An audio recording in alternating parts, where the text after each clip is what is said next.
Good morning, Dick. Good morning, And Janice. congratulations on receiving the Trailblazers Award for the 5th annual celebration.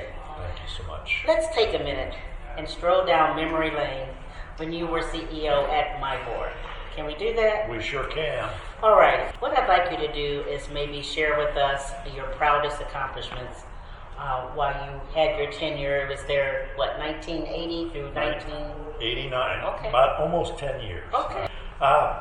I think as I thought about this, the things that there were so many things, and I was so privileged to work with some really great people in the industry. But two things that came to my mind immediately were our activities and involvement in Fair Housing Month. That became a real part of the realtor culture in the late 70s and then into the 80s. And did all kinds of things, and the whole idea was, as the realtors had changed their code of ethics and had indicated that realtors would not discriminate on a whole number of things, but particularly based on nationality and race, that would not be a factor any longer. I think the second thing was the whole membership process at MyBoard. It had begun to change before I arrived in the early 80s, but it was a process that, as I looked at it, I'd come from a chamber background where we had to market. We had to go out and market to people to become members, as opposed to the realtor situation. And it just crossed my mind at the time, as somebody coming in fresh, why do we ask these questions, and why is that necessary? Folks have their license. The state of Indiana says you can sell real estate any place in the state of Indiana that you want to. Mm-hmm. Why should there be this level, this almost an interrogation? I see. The time had come, and it was the board of directors acted pretty quickly on that. But those two moments, those two events, if you will, I think were two of the things that stand out in my mind from those years. Okay, thank you for sharing that. Let's talk a little bit about the removal of for sale signs that you were instrumental in. The community had come through a period with a lot of what was known as blockbusting. Yes. And unfortunately, a house would go up for sale, and then there were those who would come in and start putting out a lot of misinformation, creating a lot of fear.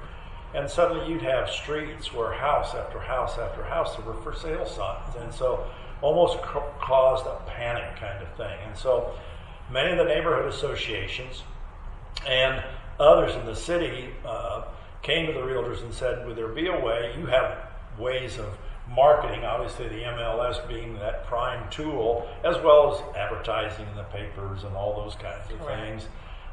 Is it really necessary to put up a sign?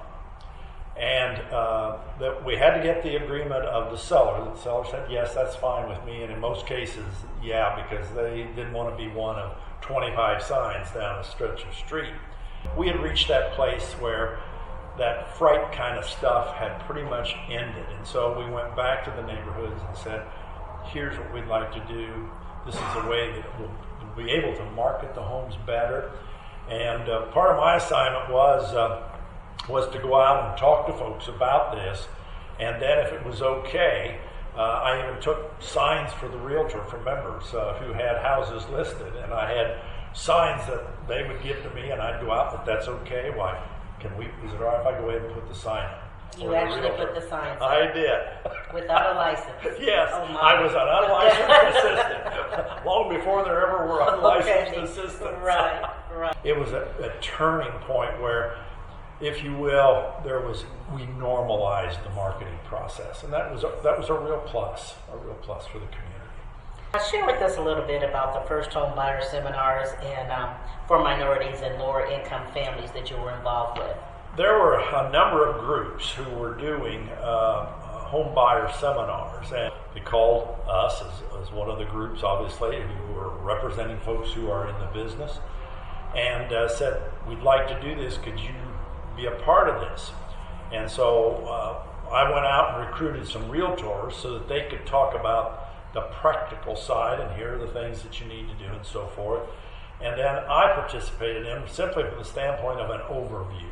I had a lot of good teachers because when I was with MyBor, our membership was about, we lost half our membership in 1980. The first year I worked there, I thought, what a career move I've made here. But we had about 3,000 or 4,000, and all you folks in the real estate business, I've always admired you because you're the independent business people, and yet you cooperate, and that is just, I think, an interesting dynamic, and I always admired that here's all these folks, and they're all independent business people, and those who were minorities had this extra hurdle, quite frankly, to get over for many years, and to be a small part of watching that hurdle go away in a lot of ways is pretty neat.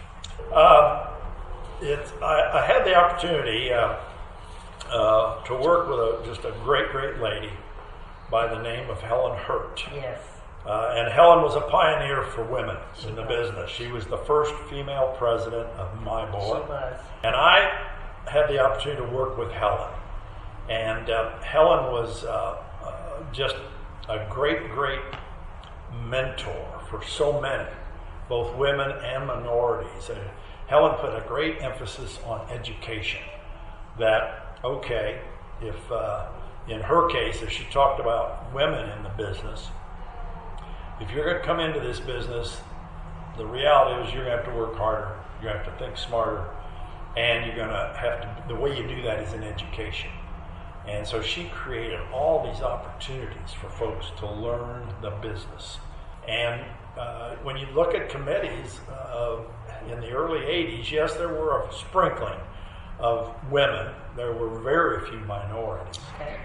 And it's like, hey, we have this great pool of talent out there. We need to get these folks involved.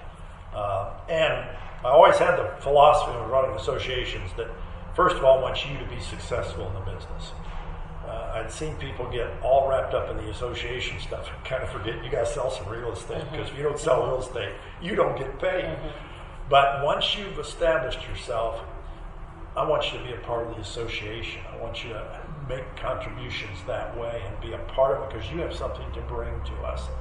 And so people like Faye Brooks, Helen Hurt, Robbie Williams, Gus Hamilton, who I had the privilege to work with in my early days at MyBor, folks like this were the ones that really went out there and said, hey, they need you at MyBor. You need to be a part of it. You bring a perspective that no one else does. As MyBor changed its code of ethics, realtors, in effect, would treat all of their customers and clients on an equal basis, regardless. Then we also created, at the national level, for local boards to enforce the business that you have to take a review course on the Code of Ethics, because we had a whole bunch of members who had come into the business in the 60s and even beyond that, where this wasn't a part of the code. And so we really beefed that up. We had some great realtors. I taught those courses to some degree, but my feeling always was this has a great deal more emphasis if a fellow realtor is teaching this, because they can give examples of how this applies day in and day out there on the street.